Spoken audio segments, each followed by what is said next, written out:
All right, guys, let's check out a Boldr.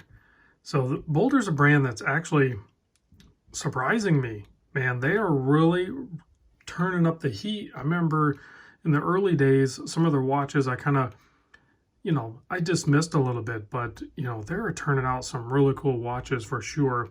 They're, I believe, out of Hong Kong, and they're making some crazy watches and a ton of models. So let's get into this guy here. This is the Boldr Odyssey in bronze.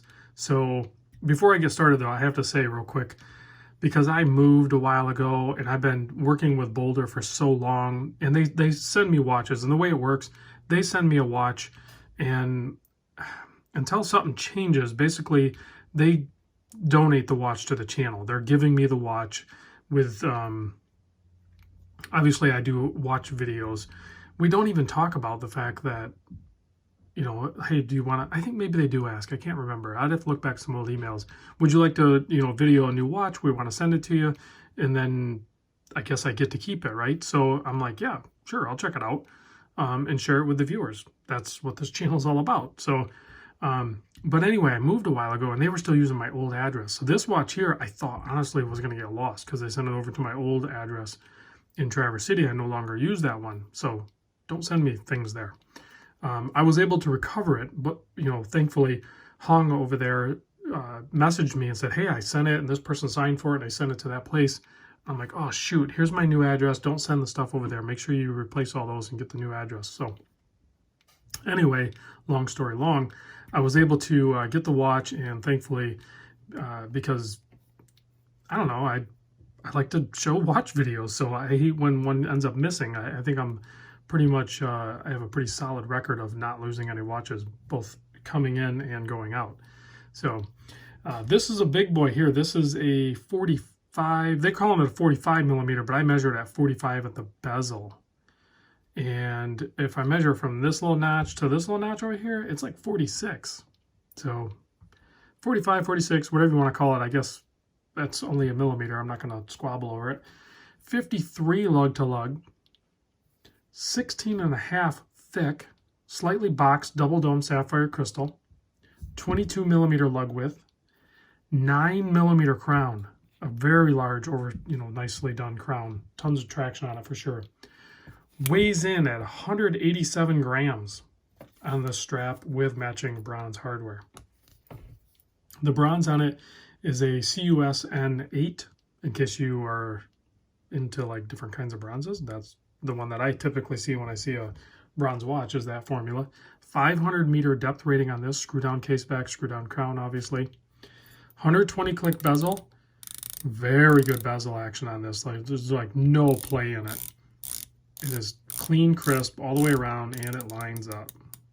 So their quality control over there is actually pretty good. I have not had an issue with a Boldr watch yet, but I also haven't owned one long enough and wore one long enough. So if you've spent some time and worn a Boldr for a longer time, chime in down in the comments. Has it been a good, solid performer for you, or have you had issues with it? And if there's issues with it, I'd be curious to know how Boldr's customer service is. So obviously the horror stories always kind of are the ones that get, talked about. The good ones are the ones that I'm kind of interested in. Hopefully there's some good stories out there. Now this watch gets a little confusing to me because on the website and from the emails I was getting from Hung, it says that this is a limited edition called the Pine Green. And on the website, I think they, as snapshot in time, as I'm videoing this, it's like June 16th, 2021. There's only 2 of these left on their website. And the price tag on it is $599. Where I'm a little confused, on the website, it says it's using a Seiko NH movement, probably an NH 35, so it'd be a date, right? But look at the case back on this thing. Let me zoom in so I can show you this. SW200 Odyssey. There's the bronze type. The watch robe Boldr. Hong Kong limited edition with the Hong Kong skyline on the case back. I threw this on the time grapher. It's running at a plus 5 seconds. It's running perfect, and it is beating at 4 hertz. So this is not a Seiko movement. I do believe this is, in fact, the Sellita SW200 in here. I could not find any information on this exact model. all I can find is the one with the NH movement. That's where I'm a little confused. So, but while we're zoomed in, check this out. Look at those indices. Do you see something different? So usually you have applied indices, which I'm assuming these are applied indices unless they're punched through from the backside, or you have like painted on indices. But with the applied indices, usually they're framed. What Boldr has done here is something I would like to see more of. They're using what's called 3D, and now maybe they're 3D printed, I'm not sure, but they're definitely cut, nice sharp cut angles on them, and there's no framing. So that entire indice is loom material. I cannot wait to the end of the video to do a loom shot on this. It's going to be really good. And this thing, maybe it's sat around, it's had a long journey, but it's already got some tarnishing on it. It looks awesome.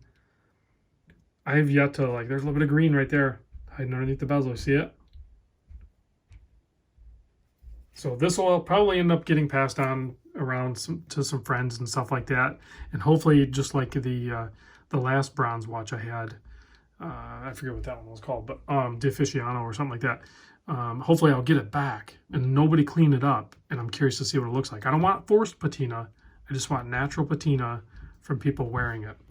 And I'm going to probably ask for some larger wristed guys to wear it, because this watch on like a 6.5 inch wrist is not going to work. I have a 7.25 inch wrist. I can do it, no problem. I can pull this off, no problem. And I'll show you that right now. Now with a heavier watch, you want to go a little bit more snug on the strap. You can see I can barely even get a finger behind there, because otherwise it's going to feel top heavy and it's going to flop around. So you want to snug it up a little bit so it stays planted.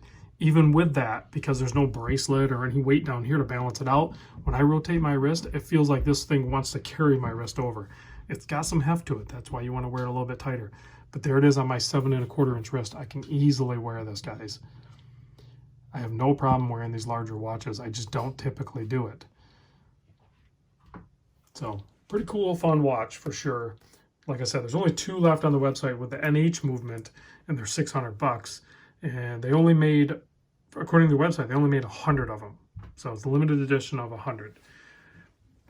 This one with the Salida, I have no idea. Maybe they sent me this one by mistake. I'll reach out to Hung and make sure this wasn't a mistake. They sent it to me and I can get it back to him if he's missing this one. If it was like his personal watch maybe that was just for a few of the people or something.